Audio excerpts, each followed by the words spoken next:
Hey, what's up, Unbroken Nation? Hope that you're doing well wherever you are in the world today. Very excited to be back with you with another episode with Reneé Bergmen, who is a functional health practitioner, gut expert, and Enneagram specialist. Reneé, my friend, how are you? What is happening in your world today? I'm doing great. I'm enjoying beautiful sunshine. It's real hot where I'm at, so just enjoying that wonderful heat. I love it. Yeah. Sometimes I think to myself, if I could live somewhere where it's hot every single day, it'd make me very happy. And then I've done it and I'm like, actually, you know what? I kind of like wearing hoodies. So I totally get it. I agree. I go back and forth. So before we dive in and talk about all the amazing things that you do, and I will just say this up front. This feels like a very self-serving conversation we're about to have because I'm fascinated with what you do, and I definitely want to go in the depths of it. And that said, before we do so, tell everybody a little bit about your backstory, your journey, and how you got to where you are today. Yeah, I think oftentimes people have a really long journey, and mine is no different than that. I really flash back to being in my early 20s. I'm in my 40s. I was in my early 20s. I was mentoring a college student at the time. And she told me that she had been sexually abused. She had never told anyone it. I was her safe space. She was really afraid to go to counseling. And she asked me if I would walk through just the process of what that looked like to journey through that pain and explore it. So I went to a counselor and said, "Can you help me love this young girl?" And I began reading The Wounded Heart by Dan Allender with her. And flash forward, I get to about halfway through the book, and I find myself in the back seat of my car in a fetal position, sobbing uncontrollably. And upon reading the book, I had repressed memories that all came out, that I had been abused as a kid and that I had totally pushed down. I'd been married for 5 years at this point, had never identified as someone who had been abused, had never remembered any part of the story.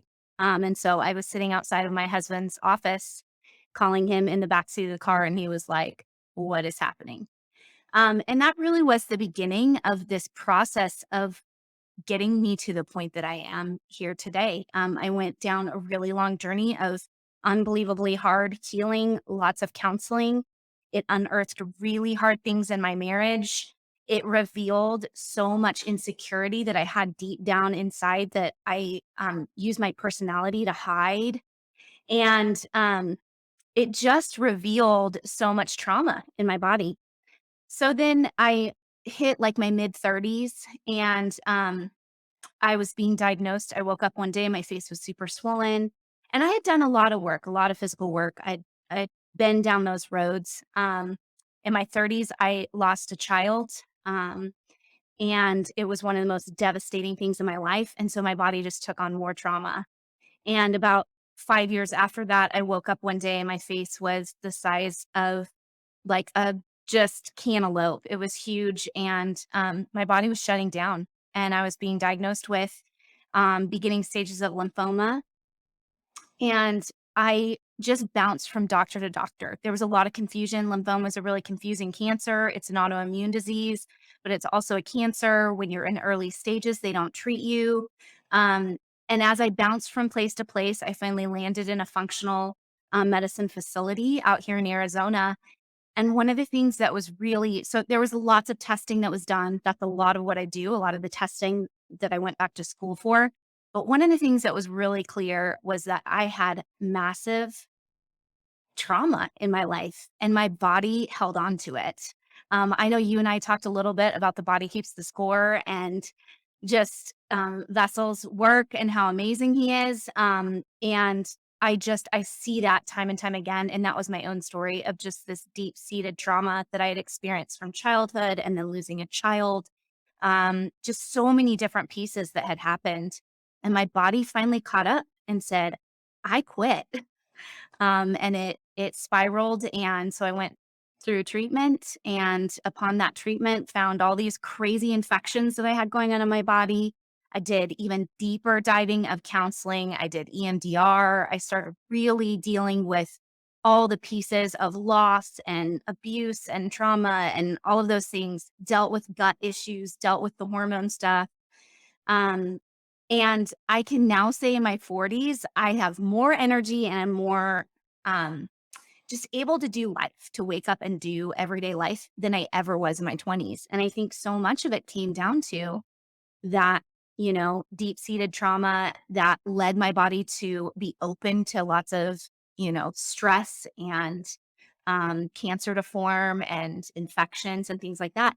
So I went back to school and really wanted to help others because I saw what it did for me. And in that process, I became Enneagram trained and I went back for functional medicine and started practice a couple years ago and really started diving in, helping others to see there's such a mind, body, soul connection. You can't just say it's just physical. You can't just say it's emotional. You got to deal with all of it because eventually it all catches up to you. Hey, what's up, Unbroken Nation? Just want to take a moment and invite you to be my guest at Think Unbroken Conference this November. That's right. Think Unbroken is hosting our Unbroken Con for free. It's 5 days of trauma transformation information with myself, special guests, and even some of the leading experts in trauma education from around the world. For 5 days, we're going to jump into what it means to actually take the steps to be unbroken. All you have to do is register for free at unbrokencon.com. That's UNBROKENCON.com. That's right. 5 days of trauma transformation information with me, special guests, and some of the world's leading trauma trained experts for free for 5 days this November. More details to come. But in the meantime, go to unbrokencon.com to register. And I'll see you there. Yeah, truth. And that is such an incredible journey that you've been on. And I relate to so much of it. And I want to go a little bit deeper into context here before we get into talking about your specialties, where again, I'm going to be a little self-serving.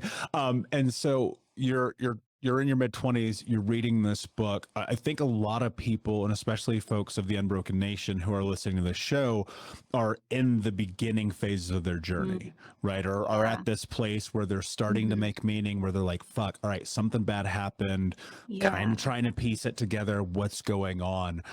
What became revealed to you through reading that book and that experience in your 20s? So I realized that I had been sexually abused by both my grandfather and my dad.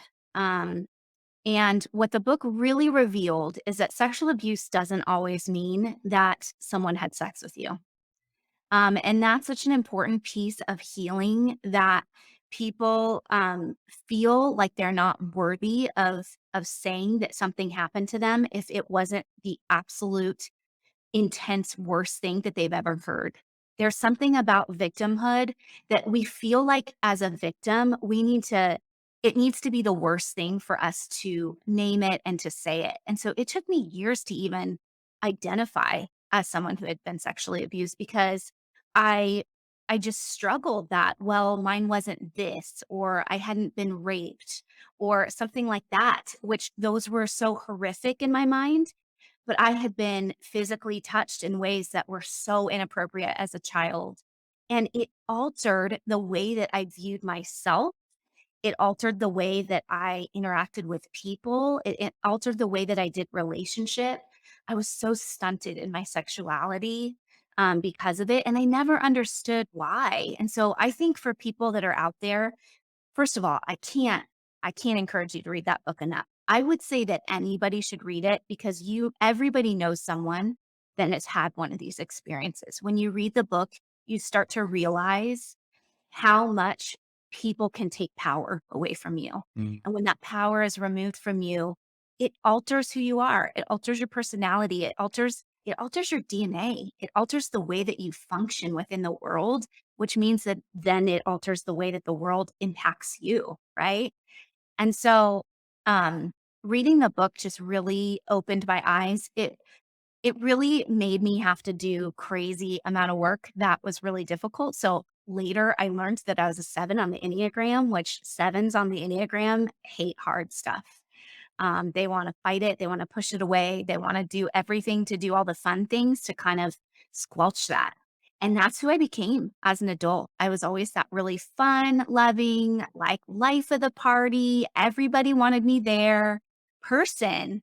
And a lot of that was because I was hiding what was there. And so I would just say to people that when you're first on the journey, be gentle to yourself. Be gentle, and it's okay to claim that someone has hurt you and not to compare it to someone else's journey, because your journey is your own and everybody needs healing from the journeys they've been on. Everybody's experienced some level of trauma and they need healing. There's just varying degrees. And when we start to compare, it makes us feel like we're not worthy of the healing. It makes us run away from the healing. It makes us feel like we shouldn't go to counseling. We shouldn't seek out EMDR. We shouldn't seek out, support groups, all of those things. And once I finally gave in, I just, my whole world changed when I finally was like, you know what, I'm going to own this and I'm going to go full force. And I'm going to tell anyone. I'm going to keep, being open and being willing to talk about it. Of course, after I did some of my own personal healing, not, you don't want to just like use that as a way of healing to just say it all the time. I did my own work with a counselor. I had a support group that I was in, things like that. But eventually to be able to name that as part of my story just brought a lot of freedom, brought so much freedom. Yeah, I totally resonate with that word.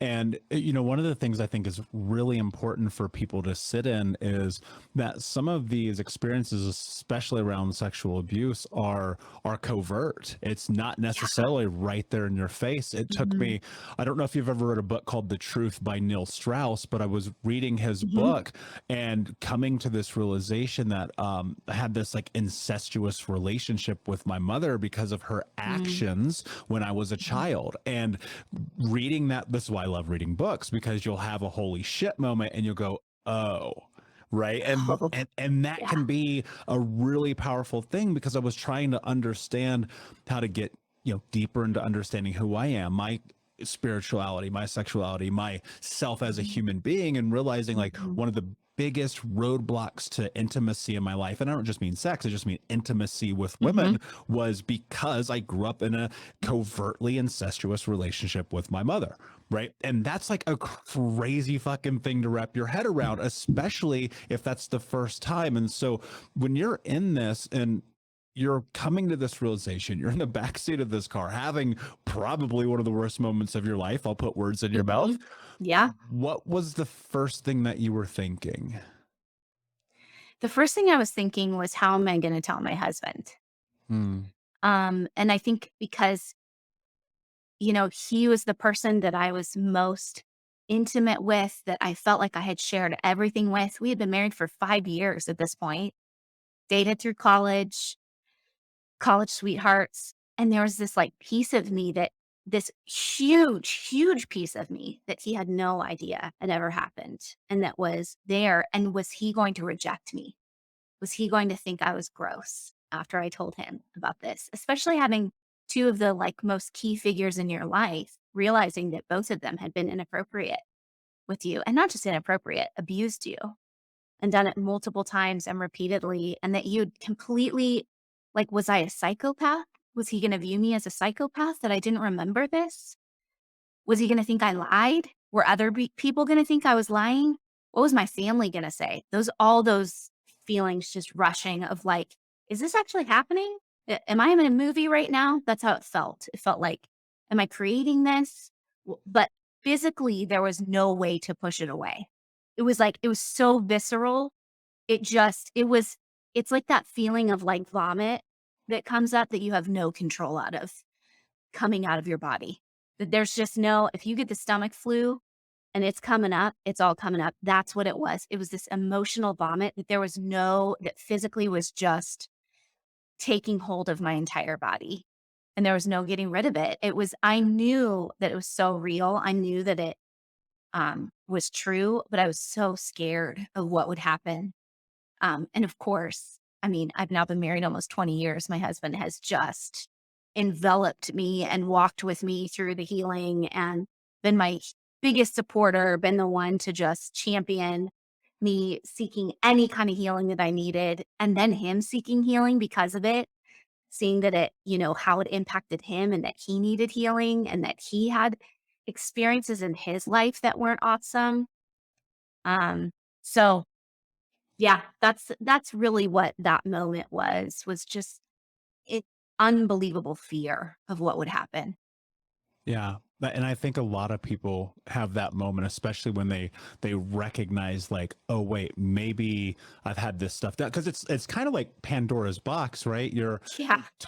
You're totally fine 1 minute, and then 1 minute later, everything about your entire life is different. Mhm. Moving into like thinking in terms of like Bessel's work and your work and a lot of the things that I've discovered around health in this journey, where was your physical health at in this time frame? Because, I think a lot of people have these traumatic experiences and they keep getting sick, they keep getting the flu, they can't eat certain foods, they're constant migraines and headaches and all of these things they're not making meaning of. So I'm curious, where was your physical health at during this window? Literally, like 2 weeks before this happened, I had been, in a doctor's office, and they were saying, "We're not sure if you have MS. We're not sure if you have lupus." I was having all these, like, tingling, like, numb sensations down my legs often. I just was sick all the time. I was getting strep throat constantly, and that was a lot of my childhood as well, Mm. that I just got sick a lot. And there was just a lot of confusion. I had doctors saying, "We think you have an autoimmune disease, but you will check off for like 3 of these things, but not all 5." And so they would like not diagnose. And so I just kind of move on. Um, yeah. And that continued for a lot of years until I put those puzzle pieces together and began seeing how my physical health and my mental and spiritual and emotional health were tied. Um, I struggled a lot. My gut was a mess. Like you said, foods that I just couldn't handle. I would think, "Oh, I can't have barbecue sauce. Something about barbecue sauce like makes me itchy." I mean, stupid things like that that I would be like, "What the heck?" And now I know they're not stupid. Now I know that it was my body's way of really like it was internalizing all that stress, and it has to go somewhere, right? It's got to go somewhere. And so my body was just like shutting down. Yeah. And as that was happening, I remember one time, so not one time, a lot of times, I was dealing with SIBO when I was about 27, 28. So small Yeah. intestinal bacterial Yeah. overgrowth. And I probably believe that that was antibiotic induced because Mhm. as a child, I must have been on antibiotics 3 times a year, right? Mhm. Strep throats, allergies, sickness, getting the flu all the time. Not to mention I had Yep. asthma. I had massive migraines as a child. Like I remember being a little kid and like putting that spray stuff up my nose, like weekly, blinding, Mm. crippling migraines, bedwetting, you name it, just like keep going, keep going, keep going. And I remember being like, fuck, I think everybody just gets sick all the time. Because my Yeah. brothers were always sick all the time too. We were growing up in this incredibly Mhm. traumatic household. I have an ACE score of 10. I know my brothers are 6 plus. Like, and so you think about it and you understand the research behind that. You look at the early onset pulmonary embolisms, heart attacks, diabetes, cancers that all stem from this toxic stress response. And I was in a doctor's office one time. This is like the 30th freaking doctor I went to, right? Trying to figure out why I am sick all the time. And he goes, I'll never forget this. He goes, you've seen all the doctors. You've done all the things. We've done the MRIs and the CAT scans. We've done the blood work. Everything looks normal. This is psychosomatic and only in your head. And I was like, that's so fucking dismissive, dude. You can't tell me it's in my head. And so fast forward a little bit, I actually finally find a doctor who understands the research, who understands the impact of the somatic experience, who understands our Mhm. bodies and the way that trauma enforces a lot of the negative ramifications of what your body does growing up in a cortisol state. And she, within literally 35 seconds, she goes, "Oh, you have SIBO." And I was like, "Oh, well, I don't know what that is. Let's figure this out." Blah, blah, blah. Right. So I think a lot of people, and where I'm leading with this question is so many people are facing these illnesses and these ailments, and they're trying all the things and they're taking 37 fucking vitamins and they don't know which way is up, and they've tried all the diets, and no matter what they do, they are still sick. They are still Yeah. suffering. They are still trying to figure this thing out. And I think from my own personal experience and having been down this path, it's disheartening, it's exhausting, it's time, it's expensive, same as you're in this. So what I'm wondering is, when you're now in your 20s, you're having these back and forths with these doctors, you're having these conversations, you're trying to figure out what's going on. What became the turning point? Well, it's when I was it wasn't until like my mid 30s that I finally had someone do a similar thing to you. That I had a doctor say, this is all in your head. This is psychosomatic. I had had a seizure. I'm like, you think I created this seizure?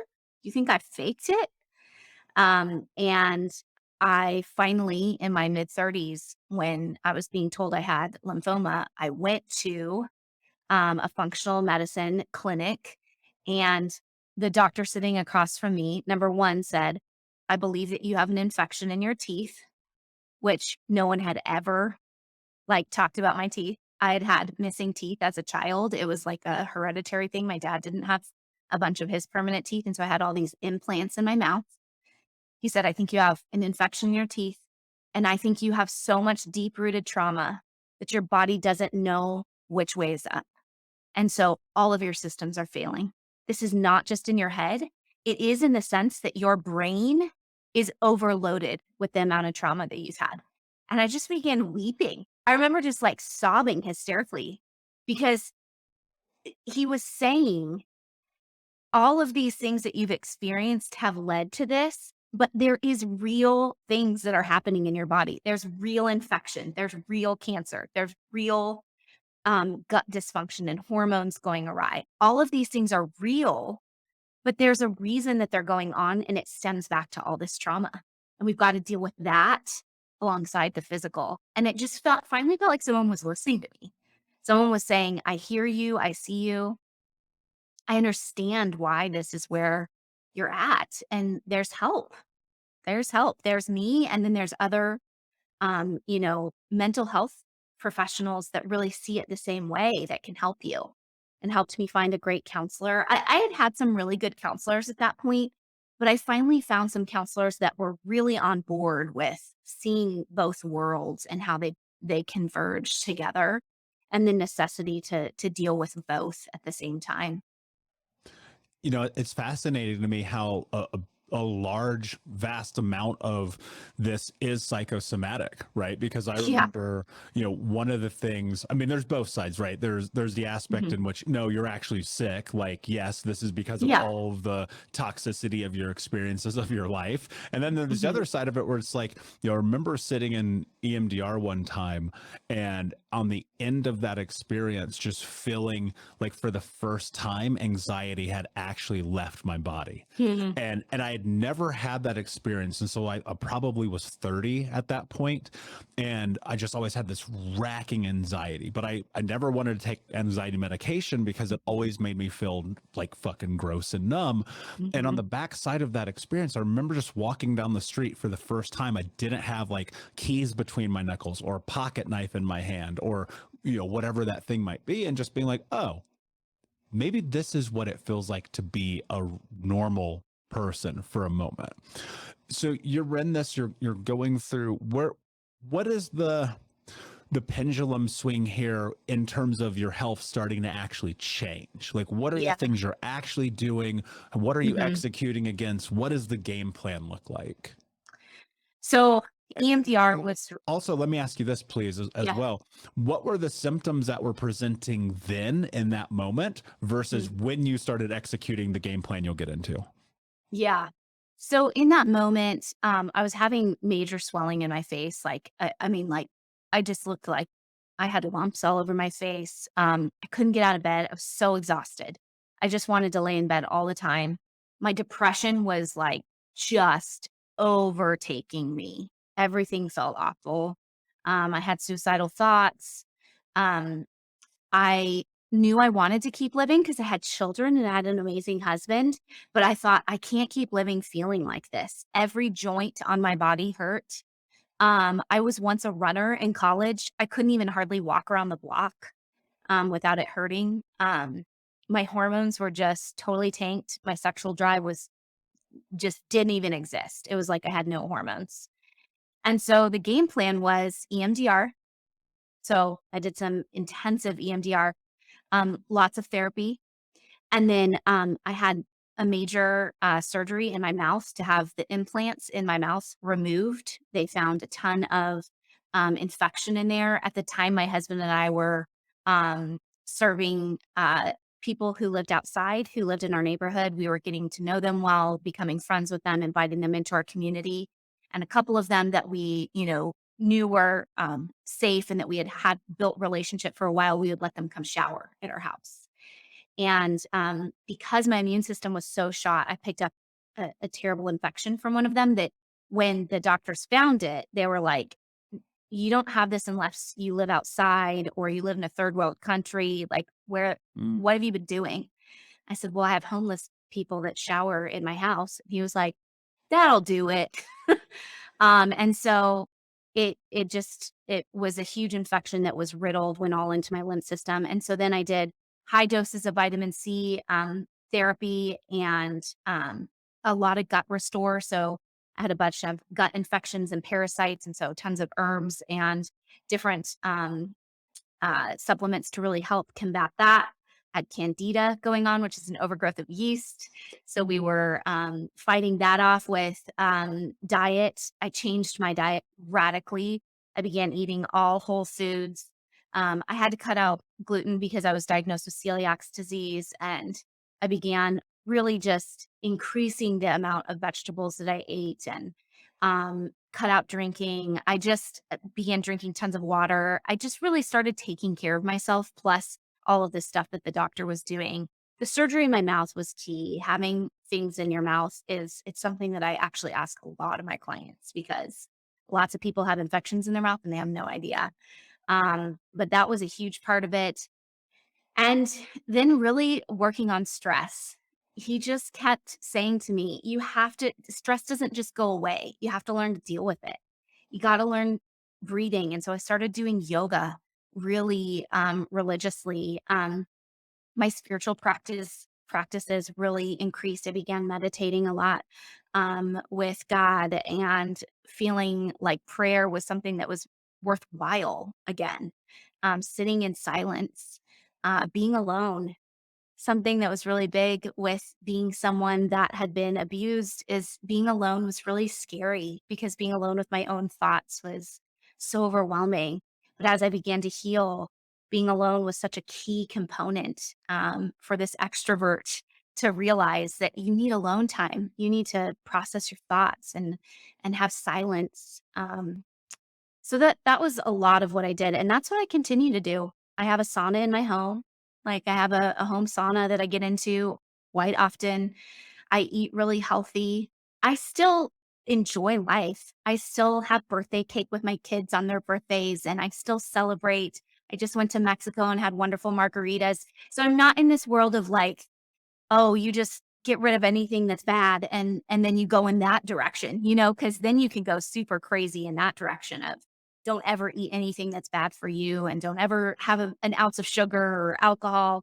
Learning to live life balanced was like just such a huge part of the journey, to celebrate when celebration was necessary, to mourn when mourning was necessary, to be able to hold both joy and grief at the same time, that it was okay for both of those to exist.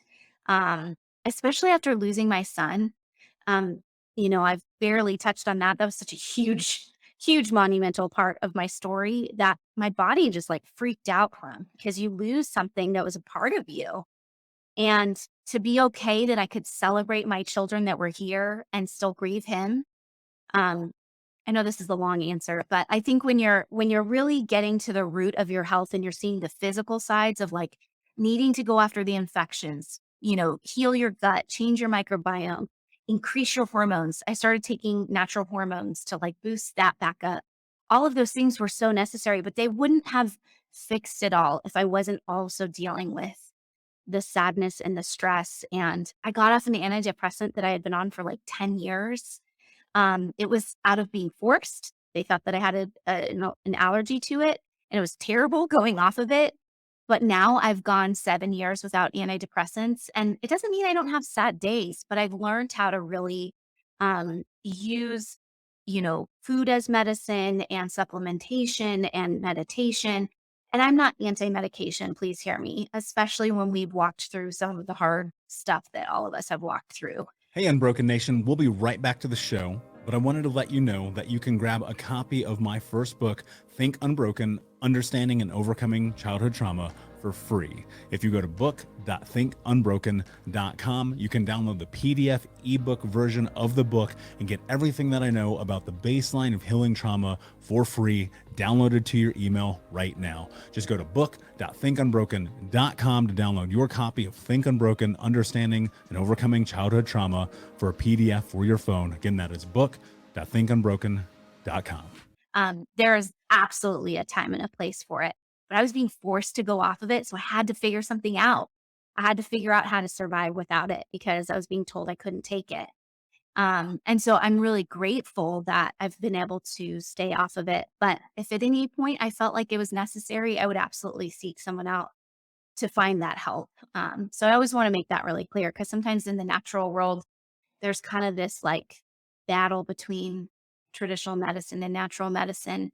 And I think there can be a real hugging of those two worlds. And sometimes there's a necessity for both.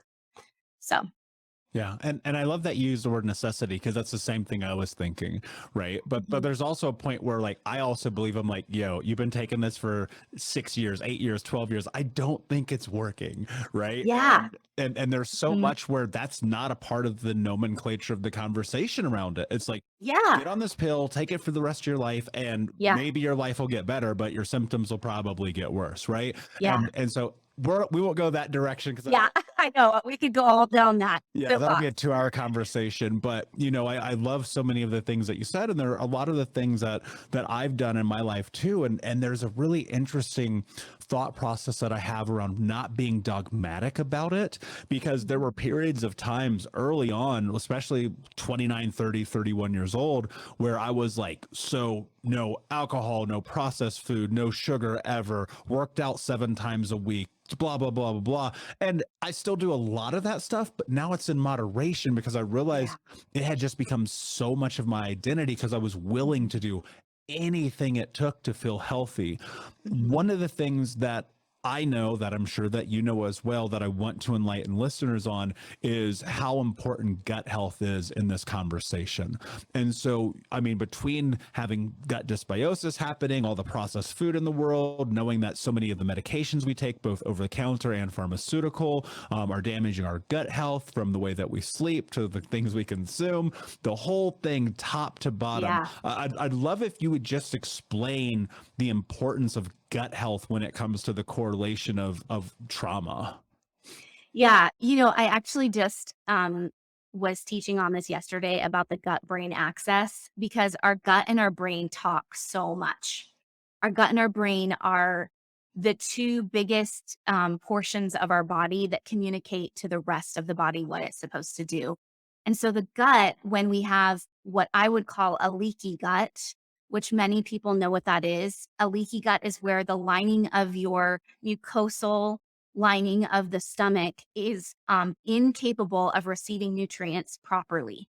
And so a lot of times it's what causes food sensitivities because too big of particles are lining, instead of looking nice and tight, it's supposed to look like this, like little fingers all along. It looks all mangled and it looks inflamed. Then food goes through when it's not supposed to. And you might have an overgrowth. When that happens, all of a sudden things overgrow that are supposed to be there. So we're supposed to have bacterias and different things in there that really support the gut. But when they overgrow, then they are susceptible to letting in parasite activity or worms, which most of my clients are so grossed out when they hear that a lot of people have worms. It's really common. You can get lots of different things just from traveling in your area or going to restaurants. It doesn't mean you traveled internationally. When that happens, the gut causes all these problems with digestion. Well, digestion is the key way that our body processes what we need to be able to function throughout the day, right? We eat all day long, and eating is so key for our survival. And if the gut is in dysfunction and dysbiosis is happening, then our digestion is super off. So then our pooping is off. And pooping is one of the number one ways that we get rid of toxins and that we clear the body of what it doesn't need. And so if that's not happening, then we are just an absolute mess. So many people come to me with that. And so we have to deal with that. Well, then we talk about all the things that are created in the gut that go to the brain: serotonin, dopamine, GABA, glutamate. All of those are neurotransmitters, which is just a fancy word for these chemicals that help our mood. All of those things have to do with how we feel happy or calm or less anxious. And they are created in the gut and supposed to go up to the brain, be communicated to the brain through the vagal nerve, through the central nervous system, through the enteric nervous system. These are all big words for like just pathways of those things going up to our brain. If that doesn't happen, that's where depression comes in. So many people that have depression, they have massive gut dysfunction. I shouldn't say so many people, anyone that has depression has major gut dysfunction, because your gut is responsible for making all of those happy hormones and neurotransmitters. And so if those things are off, we feel terrible. And then you add in, there's this thing called the vagal nerve. And the vagal nerve is something that runs from the base of our neck all the way down our body, touches every organ in our body. It's responsible for pulling us out of fight or flight and putting us into rest and digest, which our body needs to be into to be able to process all the nutrients that we need. But many of us exist in this fight or flight state all the time, especially if we've had trauma. And so that vagal nerve is a huge transit system for gut things in the gut that need to go up to the brain. Guess what? If you're in fight or flight, it tells your body, not right now. We're not going to do that. We don't need to transit that. Well, that's a problem, because then you're doing it all day, every day, if you're staying in that fight or flight. So vagal nerve work is a huge component of the work that I do. I know that, Michael, you've done a lot of that, of really calming down that vagal nervous system. There's lots of really simple ways to do it, of like gargling, of singing is actually one, which is like really amazing, because I think there's something to, if you've, explored any kind of spirituality, singing together is such an emotional thing for people and something that feels so calming to people. It's because it's stimulating their vagal nerve. And then you can also do different exercises of breathing and deep breath work and yoga work that really encourage all of that. So you have to deal with the gut. You've got to deal with the gut so that you can deal with the brain, so that your whole body can begin to function appropriately. Yeah, I love that, because, especially if you feel sick, if you feel off, you can't do anything. Life No. feels insurmountable. It feels like you're Yeah. stuck. You're constantly in that.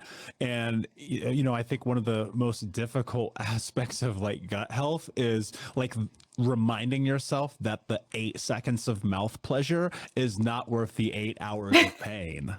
Yes. Oh my gosh. That's such a good statement. Yeah. Yeah. And, I think there's so many competing um, things being thrown at us in our world about food and about how we look and all of those things. And so it's a really delicate balance. It's something that food is something that was designed to fuel our bodies. And so if we view food as fuel, that's like a way that we have control over what we do throughout our day. And oftentimes we can feel so out of control, so especially if we've had trauma and our body is not feeling good. When you don't feel good, the last thing you want is to eat a bunch of roasted carrots. You're like, I want, junk. I want to eat a pizza and drink a Diet Coke or a beer. That's what I want. And I'm not saying that those things are always bad. Maybe the Dr. Pepper, but um, they're not always bad. But if your body is always asking for that because it's so depleted, it's reaching for those sugars and those carbohydrates because they're dopamine hits. That carbohydrate boost and that boost in your blood sugar, that spike of blood sugar, it's like this boost of dopamine. And so we keep going back to it.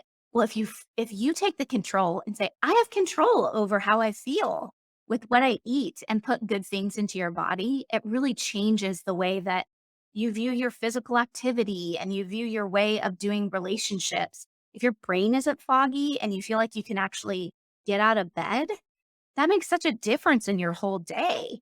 And so viewing food as something that you have control in your life, because oftentimes we've just been told that we don't have control, especially in food areas, like that it's controlling. If someone tells you what to eat, you get to say what you get to eat. You're in charge of your life, you know? So you get to say, hey, I want to put good things in this body. I want to eat good proteins and good vegetables. And then when I go out with friends, I'm going to celebrate too, because that brings happy feelings and emotions and hormones. But I'm not going to do it every single night. There's that moderation. I think what you said was so good. Just Yeah. really moderating and learning how to flow in and out of those worlds is so important for what we do. Yeah, it really is. And, to be dismissive of your need to participate in life is dangerous, because you'll find yourself again stepping into this dogmatic approach. And I just don't think that's Yeah. living. And I do think that there's kind of this pivot that you have to make in your life to actually be willing to sit in the pain of what Yeah. you've done to yourself, because there Mhm. is some point, and especially around food, alcohol, smoking, sex, a Yeah. lot of these things you have to go like, oh, I caused this chaos, and then sit Mhm. in it and feel it. Because when you do that, then you start to remind yourself like, okay, wait a second, I'm getting associated with those experiences and those feelings, as opposed to the numbing sensation of it all, right? Yeah. There was a Right. period of time in my 20s. Now, look, I recognize that you don't get to 350 pounds by accident, but, in my 20s, being 350 pounds, it was like I was drinking fucking milk every single day, eating chocolate cake, literally eating chocolate cake almost every day, consuming gummy bears, McDonald's 3-4 times a week, Mhm. and so I used to be like, oh, I come from a big family. I'm big boned. That's a Midwestern concept. And I came to found like, no, that's not true, dummy. Yeah. What you're doing is you're poisoning yourself every day with McDonald's, who's Yeah. gonna sue me one day, because fuck them. And it Yeah. was like, you keep doing this, keep doing this, keep doing this. And one of the most incredible things that happened to me when I got deeper into therapy, I started getting cognizant of my life. I started making meaning of my experiences, Yeah. meditation, yoga, journaling. I started paying attention to my body and how it Mhm. felt, because one of the biggest things that happens to people who survive trauma is they dissociate, because Yeah. it's the safest thing that you can do. To not be in your body is safety. It's avoidant Yep. of pain, of suffering, of hurt. But then what you realize, and this was my truth, and what I realized, I was like, wait a second. In the way that they used to hurt my body, I'm now hurting my body because it makes me feel significant. Now, Yeah. you cannot arrive at that place without doing a whole lot of fucking work. And so That's right. now you're in this place, you're doing all the work, you're healing, you're getting better. I think that's a great transition. And you're starting to move into this idea of, okay, I want to actually serve other people. Yeah. What was happening in your life where you're like, okay, I'm gonna go help other people, I'm gonna go suffer through school again, I and know. step into this? Like, what was going on, and what was your experience, and what did you learn about yourself in that process? Um, I learned that studying is really hard when you're an adult. But I learned that I loved learning at that point in my life, and that I finally felt like I had purpose around something that I wanted to do that really contributed to the world. And not that I hadn't contributed to the world at that point. I had children, raising kids and raising children that um, are, contributors to society and that have, good values and things. That's a huge job. And so I'm super grateful that I was able to do that. My kids, to be home with my kids. But I hit this place of, I want to do something that is outward facing and that I can really help people. And so going back to school, I learned that I was so passionate about teaching to people and teaching people how to really find that healing and to really seek that out and to listen to them, hear their stories, say, you are not crazy. I swear the amount of times I say to people, you're not crazy, because people say, I know this sounds insane that I feel this way. And I'm like, you are not crazy. This is normal. And so going to school, while I was doing my functional medicine training, I really had learned a ton about the Enneagram. And so I went through the process of being Enneagram trained. And one of the reasons that I did that is because I knew so much about trauma and about, needing to face your childhood and who you were and how that created you to be who you are today. And so that's a big part of, I wanted to use it in my practice. I really help people see. I use the Enneagram. I have people take a WEPS test, which helps them understand what their core number is. And then, you know, what other numbers they kind of have some heights in and lows in, to really understand, like, how did you take in the world as a child and how did that create you to be who you are today? And how does that make you respond to others and to yourself? And so it's this amazing tool. If you've never looked at the Enneagram or done the Enneagram, it really is just, there's 9 numbers, and it has the ability to help people kind of break down different ways that they function, their core weaknesses, their core longings, their core desires, and their core need. And so when we do that, when we look at those things, because I'm not touting to be a counselor, that's not what my training is in. But when we look at the Enneagram, it helps them to kind of get this picture of where they came from and understand childhood messages, that how they interpreted their childhood. Because you could all grow up in one household and one person says, I didn't experience that, right? Isn't that such a weird part of childhood? And so looking at the Enneagram, it helps you understand that everybody interprets the world differently. Everybody takes in what their experiences are differently. And it creates kind of who you are as an adult.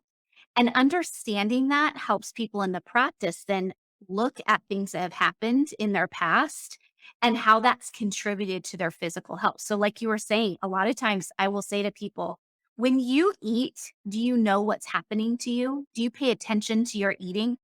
Or do you finish eating and you kind of couldn't tell someone what the food tasted like, or where you were at when you had lunch, or what you were doing? And there's like this key moment of helping them understand you're disassociating. Are you maybe using food as something that like comforts and heals? Do you sit and eat alone foods that you would be embarrassed for others to see? Which all of us to some extent do that, right? That's kind of life. But are you doing it to like a great extent? Like you were saying, are you eating chocolate cake every day? Do you know why? Do you know what emotion you were having when you started doing that? And so the Enneagram just has this amazing ability to help people go, whoa, I did not know that's how everybody else interacts with the world with me and how I interact with the world, and helps them tie together those, some of that mind, body, soul. And then I oftentimes refer people to, let's find you a counselor, let's get you EMDR, especially if there's deeper things. And let's join together, have a team around you. Let's have a team around you that helps you look at the physical, look at some of your Enneagram, but then also, seek out some counseling and mental health healing.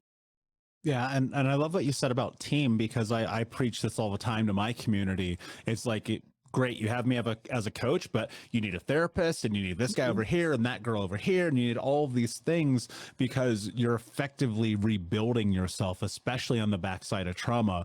And Yeah. one of the most important aspects of that is recognizing, like, at least for me in my experience, I was like, yeah, one person is not going to solve this problem for me. Yeah. Right. Yeah.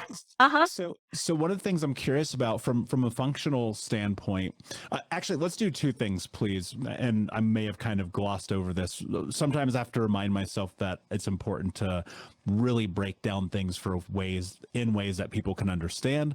Yeah. First, can you define what a functional health practitioner actually is and does? And actually do that first, and then I'll ask you a second question. Yeah. So functional health means that we're going after root causes for why you feel bad. So in a very broken down way, we look for, why is the gut not functioning well? So we use functional labs. We use stool samples, urine samples, hair samples to look at, do you have pathogens that are going on in your gut? Do you have an imbalance of bacteria that's supposed to be in there and that's not supposed to be in there? Are your hormones out of whack? Do you have too much estrogen and not enough progesterone? If you're a male, do you have too much estrogen and not enough testosterone? And that's why you feel like you just can't like work out. You feel exhausted when you work out. So we look at hormones in that way. And we get to these root causes of why these things are happening, and then we help correct them. So we come together as a team. So it's not me telling you this is what you do. It's me saying, how can we work together? What are the things that you feel comfortable doing and that you want to do? And I'll give you my training, and you tell me what feels like really life-giving to you in that healing process, because it's a joint effort. And we put together a protocol of how to change that. We change eating, we change exercise patterns, which you would think that it's like that I'm typically adding exercise for people. A lot of times I'm taking some of the exercise away because their body is too stressed. We talk a lot about how to have balance, how to use meditative practices to calm the vagal nerve. We talk a lot about like how are you finding community that supports you and that can walk alongside you. So it's this really holistic approach to a whole body healing. So the mind, the body, and the soul are not disconnected. I know I've said that a million times, but you have to view them as one, and that they're all intertwined with each other. And so functional medicine really looks at that approach, helps people to get to those root causes. And then how do you climb out of that symptomology? Yeah, that's a great definition of it. One of the things, and I'm going to create a preface here before I say it, is that people need to be willing to take control over their own health.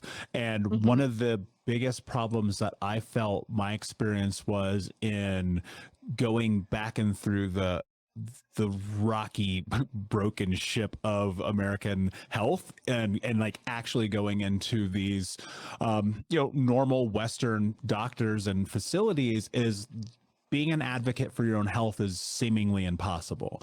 And I would frequently run into these scenarios in which I'd say, I'm going to do this or I'm not going to do this. And them being like, oh, well, I'm a doctor, I have a degree, you should listen to me. So I think it's really important to function in a space in which you're an advocate for your own health and do what you believe is the right thing to do, which now leads me into the intersection of the question that I wanted to preface with. When people are being an advocate for their own health and they're going through this process, and if they're anything like me, they'll find a tremendous amount of benefit in dealing with a functional health practitioner as opposed to traditional Western medicine. What are some of the things that they should be asking? What kind of labs, what kind of tests, what kind of questions? How can they prepare themselves to go into Mhm. this kind of conversation? Yeah, I think they need to be prepared to be really honest about how they feel. I think that people feel, I think modern medicine has asked us to boil things down very briefly because we have only 10 minutes with a doctor. And so we just have to be able to say, I have this symptom. So first and foremost, when you sit down with any functional health practitioner, that they have enough time and space to really hear what you're feeling.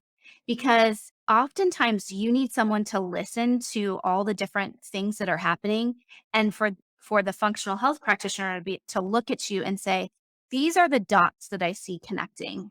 And this is what I see needs to happen. And then you want to make sure that they're going to run functional labs. So I think that there's great health coaches out there that, just help people figure out how to exercise and eat well. And those are important aspects of what I do.